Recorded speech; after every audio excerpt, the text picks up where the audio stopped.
Buenas tardes, mi nombre es Caterina Gutiérrez. Este trabajo corresponde a medidas descriptivas, taller número 2 de la materia de estadística.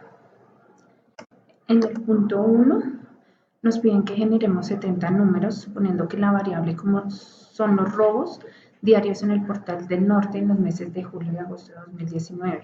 Sigan los pasos que se mencionan.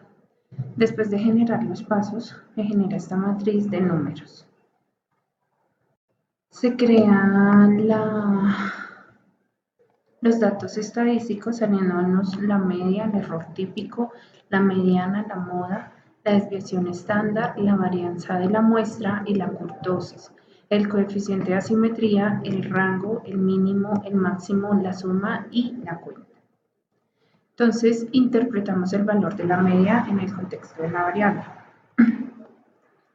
La media corresponde a 10,04, donde se evidencia que en los meses de julio y agosto de 2019 ocurren alrededor de 10 robos al día en el Portal del Norte. El punto 1.2 interpreta el valor del error típico en el contexto de la variable. El error típico corresponde al 0,27, que corresponde al 27%. Donde se evidencia que respecto a la media se puede tener una variación por causas atribuibles o no del 27%, llegando a un número promedio máximo de robos de 13 y un mínimo promedio de 7 robos por día, de acuerdo a la tabla estadística.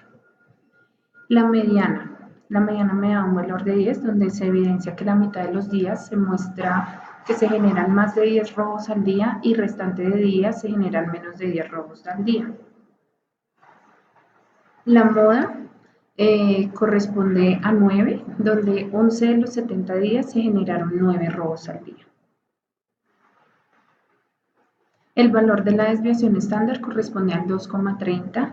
El valor de la varianza corresponde al 5,31, donde se evidencia una variación de este número sobre los robos del día.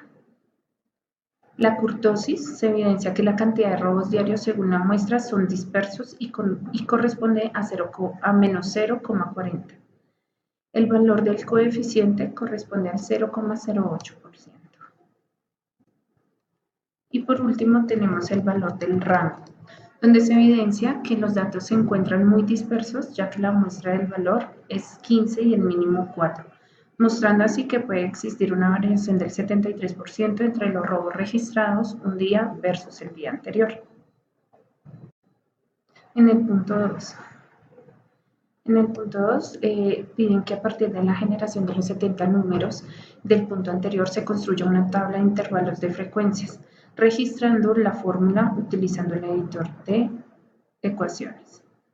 En este punto tenemos el número de intervalos, el número de datos, nuestro valor mínimo, máximo, la amplitud y el rango, datos necesarios para crear nuestra tabla de frecuencias. Tenemos el límite inferior, el límite superior, la marca de clase, la frecuencia absoluta y la frecuencia absoluta relativa. Estos valores de esta columna nos van a servir más adelante para las diferentes ecuaciones. Entonces tenemos el valor de la media, tenemos la ecuación y un valor de 10,18. Respecto al punto anterior tenemos una variación del 0,14. El valor de la mediana tenemos la ecuación y el valor de 10,04. Respecto al punto anterior tenemos una variación del 0,4. Tenemos el valor de la desviación estándar, tenemos la ecuación, el valor de 2,33 con una variación del 0,3. El valor de la varianza, 5,32 con una variación del 0,01. Y el valor de la kurtosis con un valor de menos 0,4 sin ninguna variación. Agradezco a todos la atención.